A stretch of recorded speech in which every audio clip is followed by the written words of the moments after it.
Salut, dans cette nouvelle Tech Review, je voudrais vous présenter des LED de puissance. Elles sont prévues pour être alimentées dans une tension qui va de 9 à 12 volts. Elles sont données pour 900 lumens d'une puissance de 10 watts. On peut les trouver sur le site de Banggood pour un prix de seulement 1,50 €. Alors pourquoi je vous parle de ces LED ? Parce que j'ai l'intention de les implanter à l'avant de mon futur robot à chenilles radiocommandé. Et j'en mettrai un de chaque côté. Et en fait ça me fera des phares. Et puis ces phares je pourrai aussi les commander à distance par radiocommande avec un switch. Quand on les reçoit, voilà comment ça se présente, ça se commande à l'unité. Alors il en existe avec des lumières plutôt jaunes et d'autres avec des lumières plutôt blanches.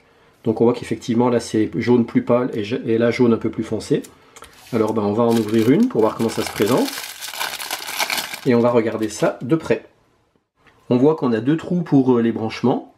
Ici, le petit trou pour venir mettre le fil avec l'alimentation positive parce qu'on voit qu'ici il y a le plus. Et puis de l'autre côté, l'autre trou, pour l'alimentation négative, on voit qu'ici il y a le signe moins. Alors attention, ne pas se tromper dans les polarités de branchement. Après, on voit qu'on a deux trous pour les fixations, un trou ici et un trou là. Alors ce que je vous propose maintenant, c'est d'en brancher une sur mon alimentation stabilisée pour voir ce qui se passe. Je me mets volontairement dans une semi-obscurité pour qu'on puisse bien voir ce qui se passe au niveau des LED ici. Là, je démarre avec une tension à 7 volts, donc pour l'instant c'est éteint. Et vous allez voir, je vais monter la tension et les LED vont commencer à s'allumer. Voilà, là, je les vois déjà qu'elles s'allument.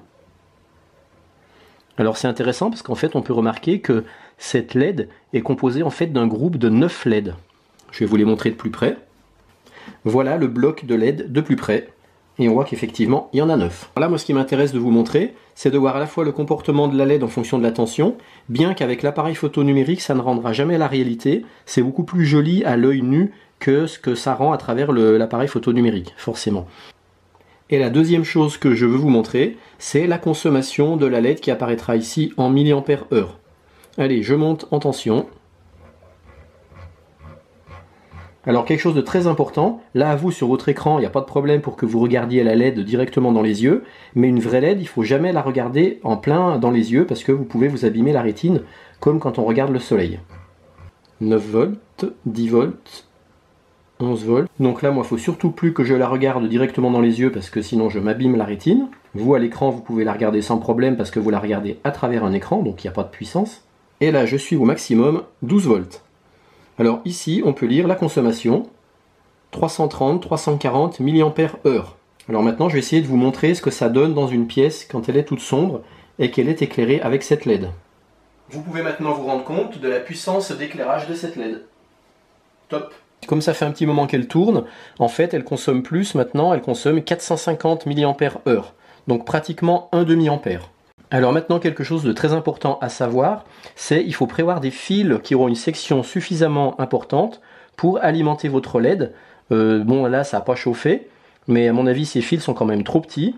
Et puis, autre chose aussi également très importante, c'est qu'il faut savoir que ça chauffe énormément. Donc même là, je ne peux pas la tenir dans les mains, c'est brûlant. Donc il ne faut pas la fixer sur n'importe quoi. Là, moi, elle était simplement posée sur une breadboard en plastique. Donc si vous voulez utiliser ces LED-là, en modélisme par exemple sur une coque de voiture, eh bien il ne faudra pas mettre directement le support comme ça sur la coque parce que ça risque de fondre et de cramer.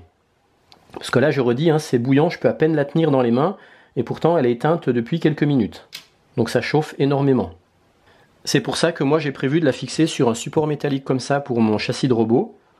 Et je pense peut-être même mettre un isolant entre la LED et ça. Mais ça en fait ça servira un peu de radiateur, ça permettra de diffuser la chaleur.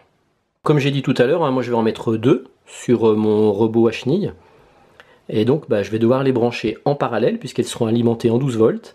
Et ça veut dire qu'en parallèle, les consommations de courant vont s'additionner. Donc je vais quasiment consommer du 1 ampère. Il faut que je prenne des fils pas trop petits pour éviter qu'ils fondent. Maintenant, j'attends plus que mes variateurs qui devraient pas tarder d'arriver. Puisque après, comme ça, je pourrai le monter en mode radiocommande. Et même c'est prévu qu'il soit en FPV. Et quand il sera prêt, j'aurai plus qu'à l'essayer et puis vous faire une vidéo de présentation. Voilà, allez à bientôt, bye bye.